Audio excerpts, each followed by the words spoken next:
اللہ اللہ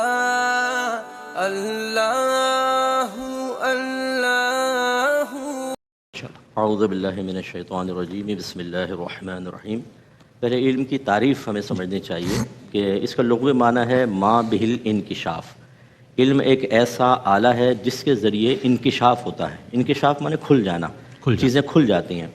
اس سے پہلے چیزیں مخفی ہوتی ہیں، انسان ان پر مطلع نہیں ہوتا۔ جیسے جیسے علم حاصل ہوتا ہے، چاہے وہ تربیت کے ذریعے ہو، چاہے کتابوں کے ذریعے، اساتذہ یا صحبت کے ذریعے، پھر چیزیں منکشف ہونا شروع ہو جاتی ہیں۔ اور اگر منطق کے اعتبار سے دیکھیں تو الصورۃ الحاصلۃ عند العقل، علم ایک ایسی صورت کا نام ہے جو عقل میں حاصل ہو، یعنی موجود ہو۔ بعضوں نے کہا کہ حصول العلم یا حصول الصورہ یعنی صورت کا حاصل ہونا، مطلب انہوں نے کہا کہ اگر علم آپ نے سیکھ لیا، اب چاہے ذہن میں موجود نہ ہو، سمجھ لیں علم ہے۔ لیکن یہ والی جو میں نے پہلے تعریف کی وہ زیادہ جامع ہے کہ وہ صورت جو آپ کے ذہن میں موجود ہو۔ جیسے ایک ڈاکٹر سے آپ جا کر کہیں کہ والد صاحب کا آپریشن کروانا ہے، وہ کہے کر تو دوں گا لیکن جو پڑھا ہے ذہن میں نہیں ہے۔ اللہ لاؤ بسم اللہ اپنے والد صاحب کو سامنے، تو آپ بھائی بڑے خطرناک صورتحال ہوگی، حالانکہ اس نے سیکھا ہے لیکن آپ کہتے ہیں تیرے ذہن میں اب علم موجود نہیں ہے، اس لیے یہ تعریف زیادہ اچھی رہتی ہے۔ تو اب اس کی روشنی میں ذرا آپ دیکھیں تو معلوم ہوگا کہ علم کی بڑی فضیلت ہے کہ اس سے انکشاف ہوتا ہے۔ اسی لیے نبی کریم صلی اللہ علیہ وسلم نے ایک تو یہ ارشاد فرمایا کہ طلب العلم فریضۃ علی کل مسلم، علم کا حاصل کرنا ہر عاقل بالغ مرد و عورت پر لازم ہے۔ یہ لازم قرار دیا کیونکہ اس کے بغیر کچھ ہو نہیں سکتا تھا۔ بالکل۔ اور قرآن میں ایک ایسا وصف ہے جس کی زیادتی کے لیے اللہ نے اپنے حبیب کو حکم ارشاد فرمایا، ورنہ اوصاف کثیرت ہے سرکار کی، قل رب زدنی علما، اے حبیب آپ فرمائیے کہ اللہ میرے علم میں اضافہ فرما۔ تو اس کا مطلب یہ کہ بڑی فضیلت والی چیز ہے، اور اس کی برکت سے درجات کی بلندی بہت تیزی سے حاصل ہوتی ہے۔ میں اپنے تمام بہن بھائیوں کو گزارش کرتا ہوں، آپ قرآن پڑھیں، آپ نوافل پڑھیں، آپ درود پاک پڑھیں، ذکر الہی کریں، سب باعث بلندی درجات ہیں اور ہمارے سراخوں پر۔ لیکن علم ان سب سے زیادہ اللہ تعالیٰ کی بارگاہ میں تقرب دلوانے میں سریع الاثر ہے، جیسے انشاءاللہ علماء قرآن کی روشنی میں ابھی ارشاد فرمائیں گے۔ اسی کی روشنی میں ایک دفعہ سرکار صلی اللہ علیہ وسلم تشریف لائے تو صحابہ کرام کسی چیز کے بارے میں بحث کر رہے تھے۔ رحمت کونین صلی اللہ علیہ وسلم نے پوچھا یہ بحث کیسی ہے؟ تو عرض کی کہ ہمارے بنی اسرائیل کے 2 آدمیوں کے بارے میں بحث ہے، جن میں سے ایک عالم تھا جو صرف فرض پورے کرتا اور پھر لوگوں کو علم سکھاتا تھا۔ لفظ تو بھلائی آیا لیکن مراد علم ہے کہ علم سکھاتا تھا۔ اور دوسرا عبادت گزار تھا جو دن میں روزے رکھتا اور رات کو نمازیں پڑھتا تھا۔ ہماری بحث اس بارے میں ہے کہ ان میں سے افضل کون ہے؟ رحمت کونین صلی اللہ علیہ وسلم نے ارشاد فرمایا کہ اس عالم کو عابد پر ایسی ہی فضیلت حاصل ہے جیسے مجھے تمہارے کسی ادنا پر فضیلت حاصل ہے۔ اللہ اکبر، اللہ۔ اب دیکھیں ایک طرف سرکار، ایک طرف امت کا سب سے ادنا۔ اب میں آپ سے پوچھوں، بتائیں سرکار کو کتنی درجات اور کتنی فضیلت حاصل ہے؟ آپ کو قابل بیان ہے۔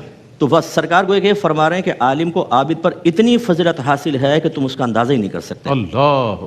اور اگر عقلی لحاظ سے اس کی اہمیت کو دیکھا جائے، علم نہ ہو تو انسان کفر سے نہیں بچ سکتا، بالکل، بدعت سے نہیں بچ سکتا۔ علم نہ ہو تو کپڑے پاک نہیں ہو سکتے۔ اگر گھر کی بہنوں کو علم نہیں ہے تو مرد انہی کپڑوں کو پہن کے جمعہ پڑھا رہا ہوگا اور عید پڑھا رہا ہوگا، نمازیں پڑھ رہا ہوگا، نمازیں برباد۔ علم نہ ہو تو آپ رزق حلال نہیں کما سکتے، اپنی طرف سے ٹرمز لگائیں گے، کنڈیشنز لگائیں گے اور رزق حلال بھی حرام ہو جائے گا۔ ذریعہ بظاہر حلال ہے لیکن آپ کی لگائی ہوئی شرطوں کی بنا پر حرام ہو جائے گا۔ اگر علم نہ ہو تو ہم دوستیاں ایسی کریں گے جو حرام دوستی ہے۔ علم نہ ہو تو ہم حق ادا نہیں کر سکتے ہیں کیونکہ ہمیں حقوق کی معرفت ہی حاصل نہیں ہوگی، تو لازم بات ہے۔ علم نہ ہو تو ظلم کی معرفت نہیں ہے، ہم ظالم بن جاتے ہیں، ہم غلط طریقے سے مال حاصل کرتے ہیں۔ غرض ہے کہ دنیا کا کوئی شعبہ ایسا نہیں کہ اگر اس سے علم کو نکال لیا جائے تو وہ کوئی کامل یا مکمل نظر آئے، اندھیرا ہی اندھیرا۔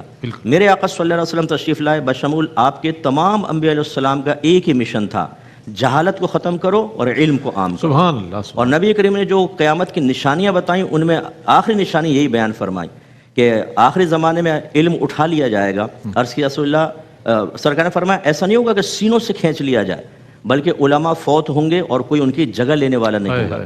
تو پھر لوگ جاہلوں کو اپنا رہنما بنا لیں گے اور ان سے مسائل دریافت کریں گے اور وہ غلط مسائل بتا کے خود بھی گمراہ ہوں گے اور لوگوں کو بھی گمراہ کریں گے۔ آج یہ جفی والی سرکار، شلوار والی سرکار، ڈنڈے والی سرکار، کتے بلی والی سرکار، سائیکل والی سرکار، سگریٹ والی سرکار، سٹے والی سرکار، الائچی والی سرکاریں، یہی ہیں جو سرکار نے ارشاد فرمایا کہ علماء تیزی سے فوت ہوں گے۔